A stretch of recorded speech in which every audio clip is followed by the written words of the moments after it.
It's a pleasure to be chairing this panel of distinguished speakers on an issue that many in this room may not follow as closely, but of course, India is now a member of the Arctic Council. Well, no, it's an observer for the Arctic Council. It has its own Arctic policy since 2022. So a few quick remarks from me, and then I'll ask each of my speakers some questions, and then we'll have 2 rounds of that, and then we will go to the floor for questions. I'm looking at the Raisina young fellows over there for the first question, so I want to see some hands up over there. Just very briefly, we're dealing with an incredibly complicated set of issues. We're dealing with geoeconomics, geopolitics. We're thinking about climate crisis in the Arctic, and of course, the climate crisis in the Arctic impacts everybody in the entire world. It impacts all of us. We're also dealing with indigenous rights in the region and the effects of public health challenges due to melting ice. So a real range of issues. At the same time, the region is home to vast resources, gas and oil that has not yet been discovered. There's raw materials and other types of minerals. We've had the Arctic Council since the mid-1990s, and that's a membership organization with 8 countries, including Russia, and the 8 permanent members and then some observers. So India is an observer, China is an observer, and that had been, until the war in Ukraine, that had been a rare example of a functional body that was able to collaborate and coordinate on really important issues in the Arctic until the war. And then essentially Russia has been PNG'd from the Council. And now we call them the Arctic 7, who are still trying to get going, and we'll talk about that in a little bit. At the same time, Russia and China, of course, are pursuing a separate path. And in the Arctic, they're strengthening their cooperation. There's military and commercial shipping happening. And so there's a big concern about that rivalry. So there's a lot to discuss. And I'm going to start out with, actually, I'll just start out with my neighbor to my right. So I'll start out with Eva first. And I think you're quite interested in the Baltic Arctic interface. You're not a member of the Arctic Council, but obviously it really impacts on Estonia. So maybe talk us through some of the challenges and your concerns. Yeah. Good afternoon, and thanks for Orf for inviting me. I think that it is just the Raisina Dialogue is one of my favorite venues, so thanks once again. Just very, very briefly, first that to make the disclaimer that views and opinions I say are my own.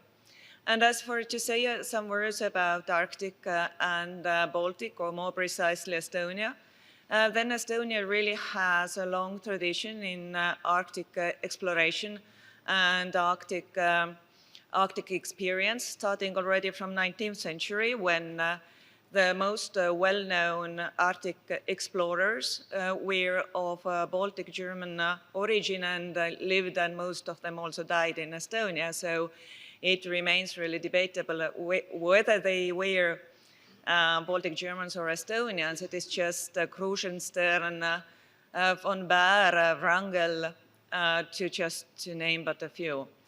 And this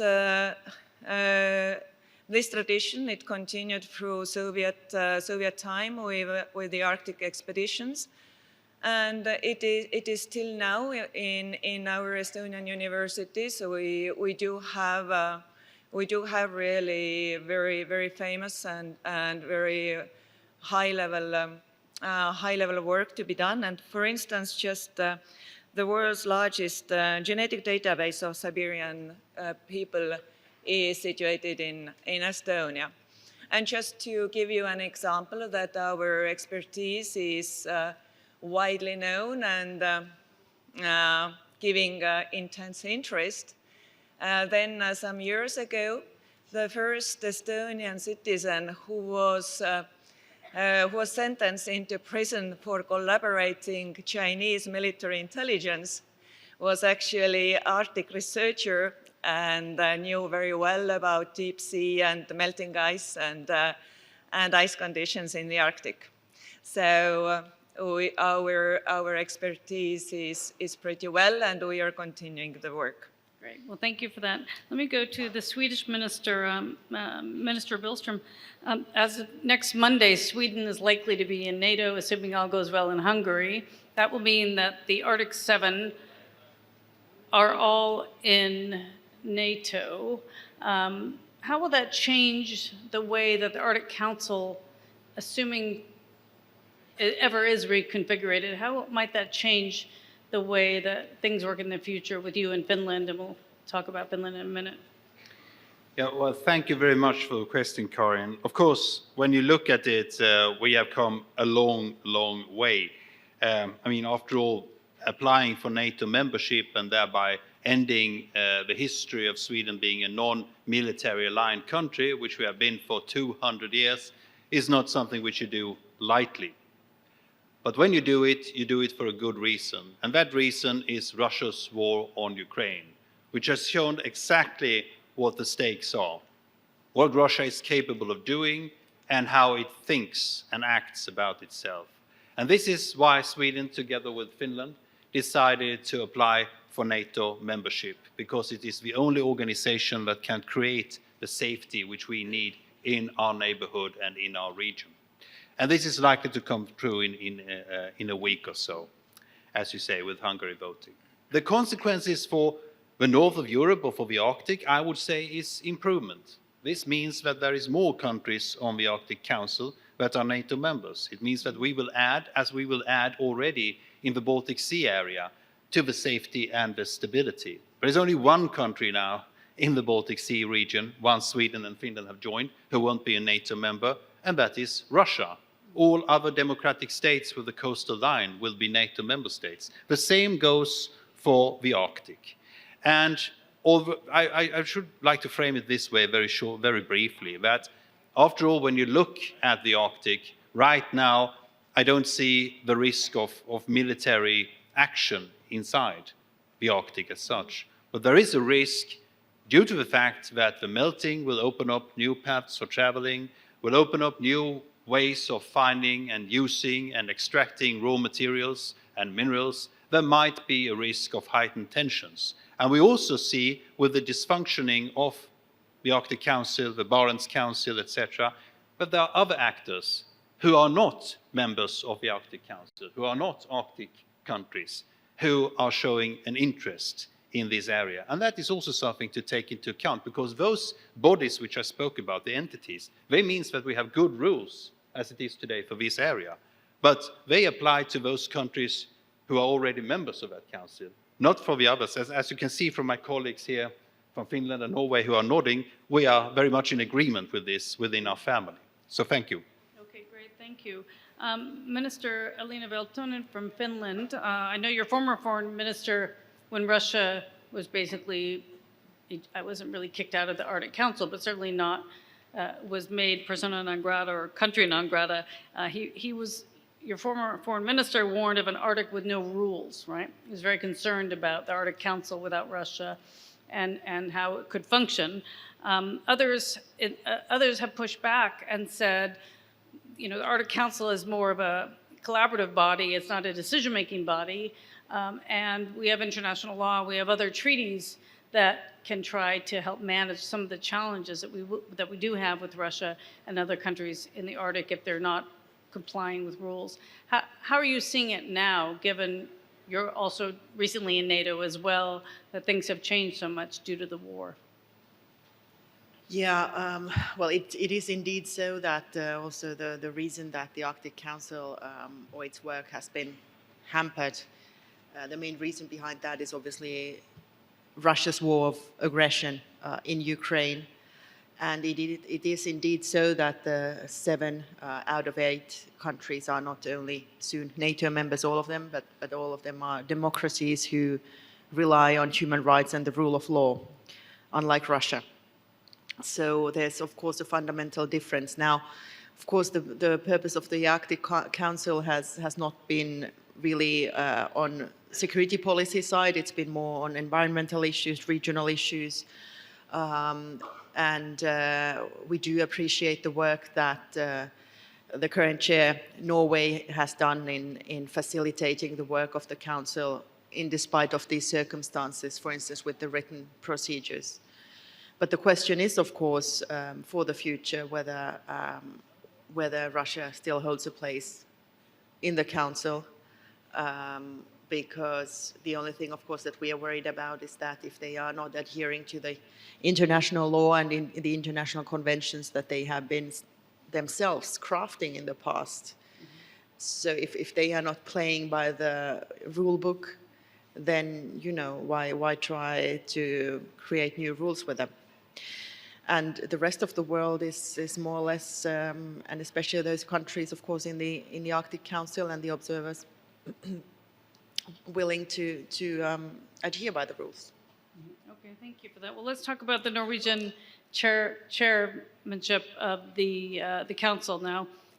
Plus, how do you manage Russia in this region? I understand you are trying to revitalize the council, make it a more functional body without Russia, but then how do you deal with the Russia challenge as well? Thank you very much, and thank you for hosting us and facilitating a very interesting debate. I think first it's important to clarify what the Arctic is and what it's not. I think there are lots of misunderstandings about the Arctic. Lots of people associate the Arctic with, you know, vast unpopulated area where there's no, well, people living, and you know, and that's how we need to relate to it, and that this is some sort of terra nullius. Whereas in fact, you know, 10% of Norwegians live in the Arctic. So, you know, we have lots of people, lots of trade, lots of commercial, you know, commerce, lots of activity essentially in the Arctic, and that's how we approach it. And as you said, and we're alluding to, you know, we at the current moment we're chairing the Arctic Council, and of course that has been, to a certain extent, that has been a challenge now with Russia's aggression in Ukraine, and of course, you know, we have had to change some of our modalities in order to be clear-eyed about, you know, opposing what Russia has done. But Russia is still a member of the Arctic Council. I think that's important just to be unequivocal about. Russia is still a member, the organization is functioning, and we're collaborating on various issues. And you were alluding to some of these issues that are in fact important to discuss within the Arctic Council and within, you know, these parameters, and you have various working groups and so forth. And, you know, that's, as you were referring to at the top, you know, you have economics, you have, you know, the green transition, the Arctic is rapidly getting warmer. That's a huge problem for the ecosystem. That's something that we have to address, and you're not going to be able to address that without a common approach. So again, we have to, at least to a certain extent, we have to also collaborate with Russia. And that's also one of the reasons why we're very happy to have India as an observer in the Arctic Council, because India has lots of know-how, lots of expertise, lots of commercial enterprises that can play a useful role in that context. So that's something that we highly appreciate. But I do think it's important for us to acknowledge and to be mindful about the fact that, you know, the Arctic Council and the Arctic is functioning. It's relatively stable. You know, some are referring to the Arctic as, well, this is where the new Cold War will come to a head, and so forth. That's not our understanding at all. That's not our experience. In fact, you know, we have large overlapping maritime areas with, you know, Canada, Denmark, Russia, and so forth. All of these claims have been resolved within the parameters of international law. And I think that's important for us just to clarify. You know, this is not something that we can't manage. So, you know, we're optimistic about, you know, the future management of the Arctic Council. So far, I think we've been able to find these, you know, the modalities which are necessary to on the one hand, be very clear-eyed about Russia's aggression, and that can't stand, that needs to be opposed, while at the same time, we need to a certain extent, at least compartmentalize that so that we can find solutions in other contexts. Mm-hmm. And I think we've been able to achieve that so far. Great. Well, thank you for that. Alexander, you follow Russia and China very closely. Given that Russia and China are doing so much more in the Arctic region together, and not necessarily partnering with others, doing their own thing, how worried are you about where that might go? You're following that very closely, so talk a bit about that, please. I think deepening China-Russia cooperation in the Arctic is one of the trend lines we observe as a second-order effect of this horrendous war and Russian aggression against Ukraine. There is collapse of governance, there is militarization, and then there is, as a result, growing China-Russia cooperation. So let me just unpack it very quickly. Collapse of governance, I would love the picture that you portray to be true. I think that's still a legacy. I remember very well that after 2014, people expected that the Arctic Council will be the last Iceland isolated from the overall collapse in Russia's relationship with the West. And before the invasion, that was true. I think putting Russian membership on the ice in the Arctic Council has put a pause. But now it's only a matter of time where this fabric of cooperation will disappear, unfortunately, because Russia is not very much interested in cooperating in multiple multilateral organizations. We see that in the UN, we see that across the board. I have difficulties to believe that the Arctic Council will be isolated because of two, that's militarization. These two countries have joined NATO, and now it's in the Arctic Council, it's Russia against NATO members. It's not only the Arctic Council governance structure that is under challenge, but all of the agreements guiding arms control in Europe and globally. Arctic is not only conventionally important for Russian military, but also strategically for Russian strategic nuclear forces, because that's where missiles will come, like some of the trajectories are, if Russia is to go to nuclear war with the United States. Since START Treaty will be dead very soon, it's unfortunate, but that's most likely scenario. Expect Russians trying to go up quickly once they have this window. So I think that moving more and more of military assets, including strategic assets, is the reality, because the Russians view this war as not only war with Ukraine, but also war with NATO. And it would be a mistake to believe that it's only a rhetorical ploy. That's something what Vladimir Putin and the leadership in the Kremlin are increasingly convinced about. And that brings me to my final point, that's China. If people believe that sanctioning Russia, making Arctics part of the sanctions package back in 2014 will leave Russia without partners, because the idea was that the hydrocarbons will be developed with Equinor technology and many others will come, China is the only large market next door that needs this. China has technology. We see that Arctic LNG 2, sanctioned by Americans a couple of months ago, has now been revived thanks to massive Chinese support. And then I think that increasing Chinese presence in the Russian segment of Arctic, be it drilling, be it commercial shipping, be it providing tech, is inevitable. And with that, since Russia-China relationship is increasingly asymmetric, 5-10 years down the road, China will be in a position to ask some stuff that Russia wouldn't do under normal circumstances. I wouldn't be totally surprised to see PLA Navy coming in the Arctics, doing the exercise, doing some temporary bases. So the China problem with the US will come to us back through the Arctics. And that's a deplorable side effect of the war, but I don't think there are too many tools that the West can deploy to stop this development. So it's better start unpacking and thinking what that means and how can you hedge and minimize the risks. Okay, well, thank you for that. That's a good setup. Let me go back to Eva again about, with the increased Russian and Chinese activity in the region. You mentioned earlier the destruction, maybe it's destroying climate. I mean, the climate's deteriorating much more because of the increased activity and increased commercial activity. How do we protect the climate in this situation when we have these really antagonistic groups right now?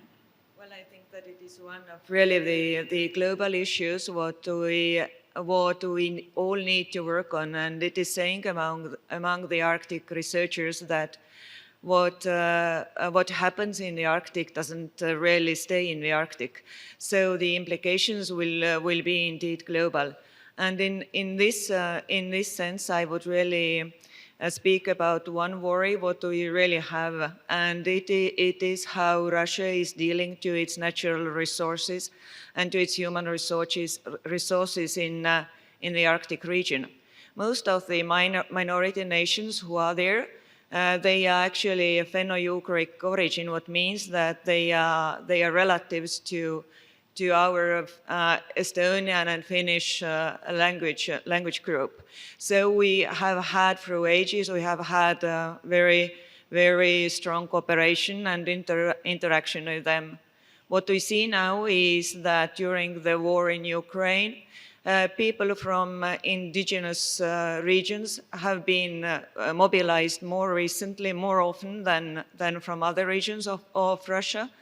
And second is the attitude, what I would describe as inner colonialism, what means that the exploration of riches of high north and the Arctic, what means also fossil fuels first, that mining of them is very careless and really making the pollution to the level that it can go far over Russian borders.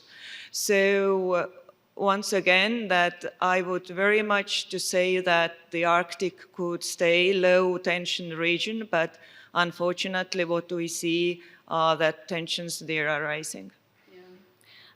Let me follow up with the Swedish minister about that. I mean, the North is a global sink, and so toxic substances, of course, go up in that direction. And then melting ice releases a number of these pollutants. They call it bioaccumulation, right? And the indigenous people who rely, this contaminates the blood of animals in the region, and many of these animals are hunted by indigenous people. And so the people themselves are getting poisoned as well. And that's across the region. I think 7 of the 8 Arctic Council members have indigenous people. Iceland is the only one that doesn't, as far as I understand. But how much has this used to be such an important issue in the Arctic Council, but I wonder if it's being pushed aside because of these geopolitical concerns. Thank you. Yeah, well, not necessarily being brushed aside. I still think that there is a lot of cooperation going on when it comes to indigenous people. As a matter of fact, we very often put it on the agenda when we speak about it in our cooperation groups. But you're quite right that there is a risk that we forget about this. However, as I've learned from our colleagues across the Atlantic, from Canada, this is an element which is very, very vibrant in the Canadian discussion. And I think that within the Arctic Council and within those bodies, we have to find ways forward. Also, I think that we have to take into account that the changes which are happening now, we speak, for an example, about the melting ice, what it's going to make the Arctic more accessible, but make no mistakes, it's still going to be a very hostile area to humans who live there. And that means that we still will have a necessity for cooperation, for an example, when it comes to search and rescue missions. And that also needs means that we will have to show an interest and listen very carefully to what the indigenous populations of this area also tells us. Thank you. Thank you. Okay, let me, to the Finnish minister, we also worry about with Russia out of the Council, that we don't have access to data about some of these issues. The Russians used to provide a lot of data related to climate change. And so now that Russia's going in a separate direction, how concerned are you in terms of us understanding how the impact of climate change, the sharing of information between countries in the region, how is that damaging, our learning? Of course, information sharing is extremely important, especially when it comes to climate data and the melting of the ice. The issue is, though, not that we would have, declined Russia access or the possibility to share data with us. The issue is that Russia is waging a war of aggression, and what comes to the functioning of the Council, of course, well, Russia is still a member, right? So nobody has excluded them. The work is being limited, of course, to the extent we can do within this frame. But certainly, we would hope for Russia to withdraw from Ukraine and come back to adhering to international law, and problem would be solved. Okay, let's go to the Norwegian State Secretary. I want to ask you about India, because of course India in 2022 developed its Arctic policy. As you mentioned earlier, welcome India in the Arctic. India is impacted, like many countries are. I think they call it extreme monsoon summer events that they have. It's not clear if how India is going to be collaborating with other countries. So can maybe you talk about that? Thank you very much, and that's a really important question. Let me just preface my comments just to clarify a couple of things. One, Russia is still a member of the Arctic Council, so, Right. so that is important to clarify. Right. And there's still, of course, activities have been suspended at a political level, but the working groups are still very much active. And I think just going back to some of the comments by my colleagues here, I do think that we need to be very vigilant about Russia's aggression in Ukraine. And I think for us, from our vantage point, we've been very clear, in terms of we have historically strong sanctions against Russia. We continue to provide weaponry to Ukraine. So I think our commitment is extremely strong when it comes to helping to defend Ukrainian territory, while at the same time, I think it's important for all of us to be able to try at least to compartmentalize some of these issues. And we have been relatively successful, we think, over the course of many decades to do exactly that. So even during the height of the Cold War, we were engaged in sustainable fisheries cooperation with Russia. And we still have, fisheries collaboration in order to sustain those fish stocks that are straddling between our economic zones. So those things need to go forward, and we're relatively comfortable that the Arctic Council will be effective in managing those kind of issues in the future. But coming back to your question on India, India comes in as an observer with lots of expertise, lots of know-how, lots of added value. So we're very glad that India is now an observer state. In the Arctic Council, there's lots of interest from India, especially in being part of various research projects. There are lots of commonalities between some of the issues and the challenges that India is faced with in the Himalayas, for instance, and what's happening in the global north. So I think we can all learn from each other. And I think, as was alluded to by my Swedish colleague, there are some aspects of the Arctic which can be relevant also for how to approach other issues in other parts of the world. So I think there are lessons learned that we can all try to harness and learn from. And India is doing just that, and we're very glad to be collaborating with them. And so one thing is research. I think economic activity, fisheries, again, lots of opportunities for India and other countries. So we're very, very glad to have India being active in this format. Great, thank you. Alexander, we've heard from many European ministers concerned about war with Russia. More recently, some have even been predicting when it might be, 3 years, 4 years, 5 years. It's quite frightening to hear ministers openly talking about that. Of course, as you said earlier, the war is not necessarily going to be fought in the Arctic, but this region is going to be significantly impacted by it. Can you just talk a bit about your view on a war with Russia in Europe? How many people in this room believed that 2 years ago, more than 2 years ago, that Russia's aggression against Ukraine, war as it was described by the US administration, is the most likely scenario? That's exactly what's going to happen. Be honest. Show of hands. 1, 2? Not that many. People in Russia, many of my friends, said that, Sasha, you are reading too much New York Times because you say that it's a likely scenario. Mm-hmm. The problem is that Mr. Putin had his own view. He was not consulting any of the smart think tankers of brain in Moscow. And he was taking a decision, and there was nobody to say, Mr. Putin, that's actually a terrible thing to do from a moral standpoint. Mm-hmm. How do we gonna create this Russian world where Russia's culture is important and so on, and make Ukraine part of it by killing fellow Ukrainians? And that's a strategic nightmare if you just list the downside. But Mr. Putin had his own logic. So if 10 years down the road, Vladimir Putin believes that Ukraine is not fully absorbed and defeated, is in tatters, but something what prevents him to achieve his maximalist goal is NATO. And NATO is in bad shape because Europe is still discussing on how should we give 10-year contracts to Rheinmetall, shall we not, who would pay for that, and so on. You have a Trump-like, not Donald Trump, but Trump-like president in the US. The Middle East is on fire. Something is happening in the Indo-Pacific. Mm-hmm. And he arrives at a conclusion that a short excursion to Kaliningrad, because some Baltic states harass Russia or prevent Russian transit or whatever is the pretext, nobody will come to this country's defense. And then Article 5 is gone. It's called bluff. French and German leaders will come to Moscow, and whole European security architecture is reestablished.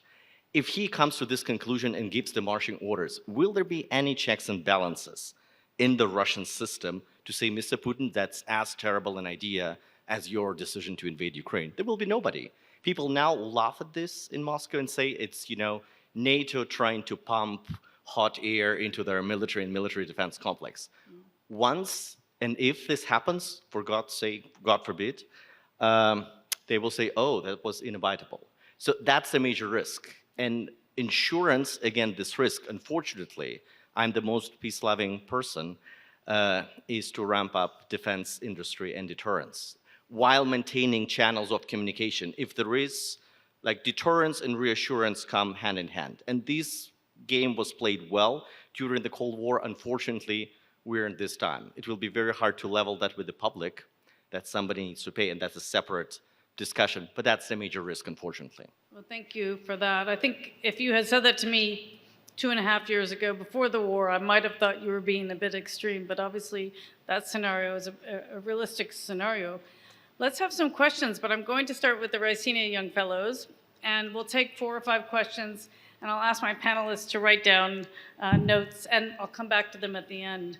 So, young fellows, I need a young fellow or gal. Okay, come on up. I see a blue arm.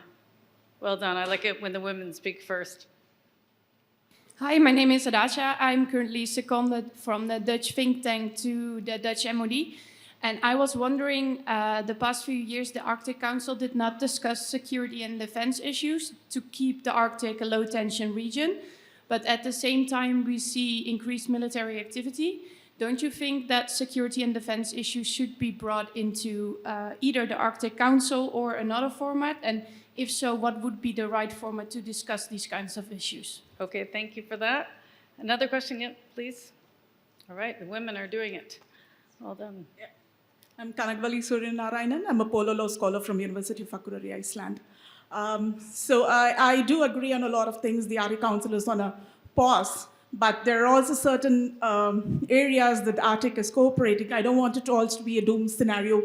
We do cooperate on the UNCLOS is functioning well, the Polar Code, and the Central Arctic Ocean Fisheries Agreement is another area. It's working fantastically well. We had the Conference of Parties.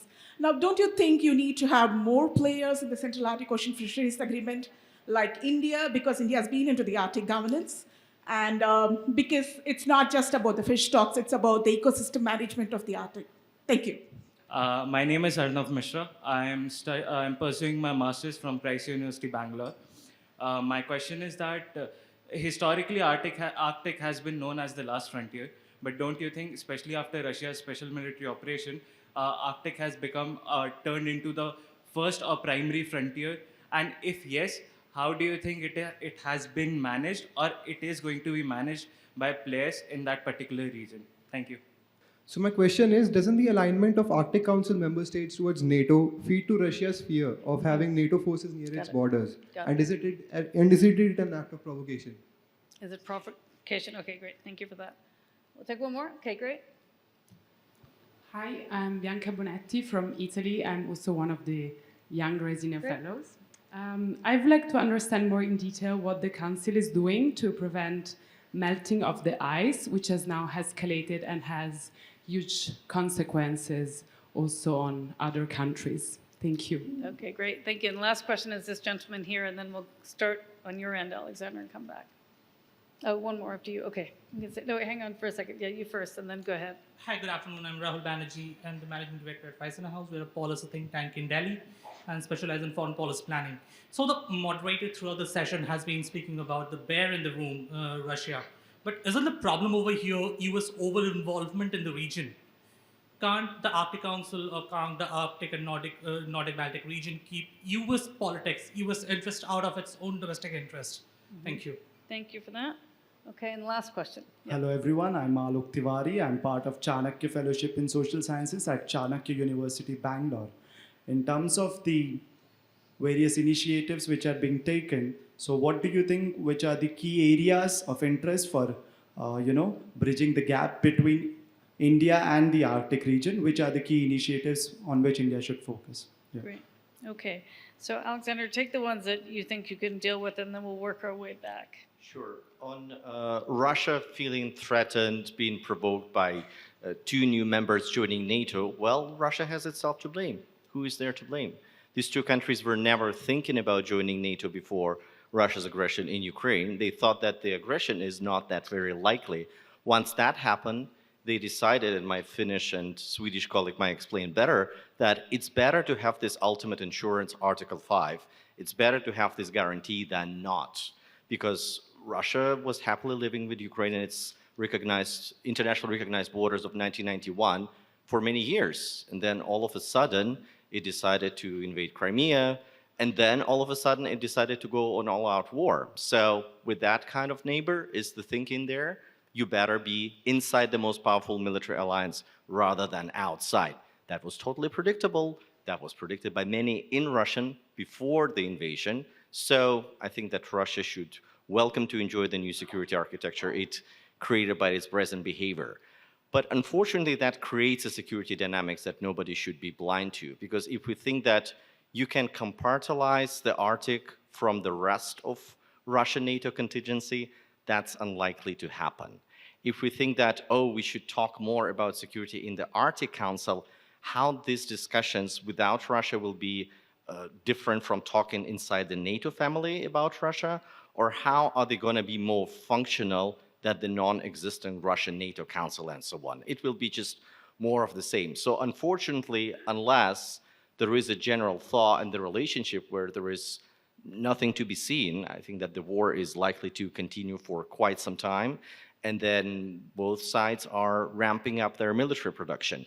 Americans tried to compartmentalize arms control, strategic nuclear arms control, from the war, like Jake Sullivan and State Department reached out recently, and the Russians said no, because we are not interested to talk about arms control without talking about Ukraine, and that's what Americans don't want to give them.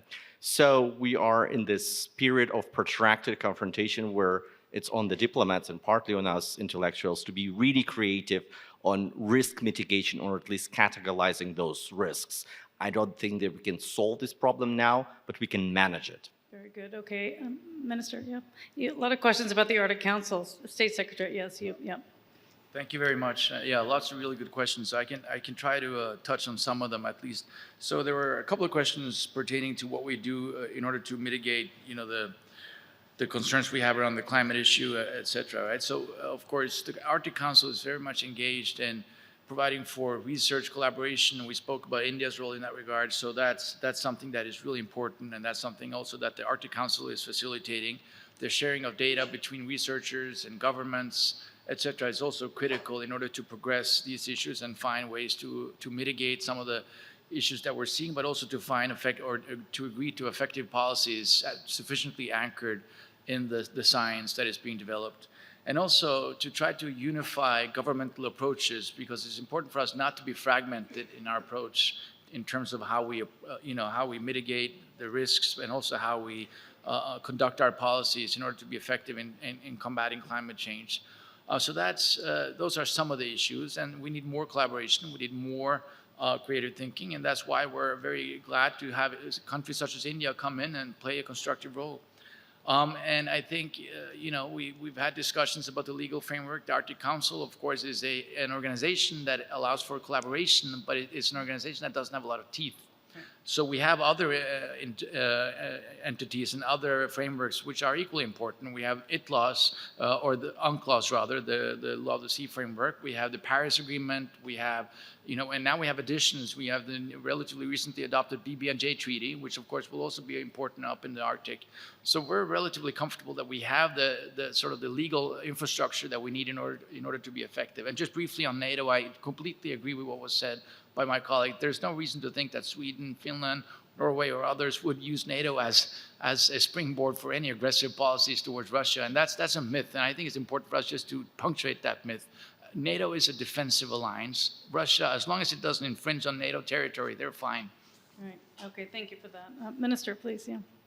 Yeah, actually not much to add after after these very wise words, but maybe a few things. There was one person worried about the Arctic turning into a military playing ground. Well, first of all, if there was military aggression, there's always an aggressor. So there's basically somebody who is responsible for the action. And that is independent of whether the aggression or the preparation for that is taking place in the Arctic or in Central Europe or in the Indo-Pacific. So basically, we do have the framework, we do have the global framework for this. The second thing is, I can't resist to add to this NATO question. Every sovereign nation has the right to choose his and her security arrangements. And for instance, Finland or Sweden, for that matter, we have never been a threat to Russia. And we will not be a threat to Russia as members of NATO either. It's really time that we stop hearing this narrative, which has been repeated so many times and also partially believed also by so many countries who, for instance, in Eastern Europe, who finally, after the Soviet times, after the occupation, after the Russian imperialism, were able to, find back their freedom. And now they are being told that, you are not allowed to choose your own defensive posture just because you might be irritating a country which is massive in size and obviously is responsible for the aggression there has been. So, Okay, thank you for that. Minister? Yeah, thank you. I could make it easy for myself and just align with what Elina just was saying. But let me just add that it is important to remember that in December 2021, prior to the invasion, the Russian Foreign Minister Sergei Lavrov sent a letter to the world, an open letter, where he said a lot of things about Russian foreign policy, and specifically said that Sweden and Finland were never to be allowed to join NATO, a clear infringement on our sovereignty. Now, we decide for ourselves which security solutions that we want to have, just as Elina was saying. So that narrative has to go. It is not true that there was a threat towards Russia. It is rather that Russia is threatening its neighbor with its neo-colonialist and neo-imperial ambitions. As for the Arctic, coming back to that issue, I think we could make a very short, I would just like to make a very short statement saying that I'm very proud how the Swedish Arctic is developing. It's really the basis of how we run our green industrial revolution with development of fossil-free steel and the combination of us wanting to take part in a sustainable mining. All this is part of it. And finally, we welcome everyone to the Arctic. That's not the issue. India is welcome to the Arctic. The only thing we believe in is the rules-based order that has been developing, and that everybody who comes to the Arctic apply those rules and adhere to them. This is the only principle that is being asked for, nothing more. Thank you. Thank you. And Eva? Yeah, I think that many things have been told here, and we are pretty much really on the same page. I just would really want to stress from my side too, that let us not forget that NATO is a defensive organization. And there is only one possibility for NATO being in war in Russia, and it is when Russia is starting this war. And we should just keep it in mind. Thank you. Okay, thank you so much. We have done pretty well. We have 5 seconds to go. So we did keep to our time. So let me just thank Big round of applause to the panel, and thank you so much for keeping time. An excellently moderated session.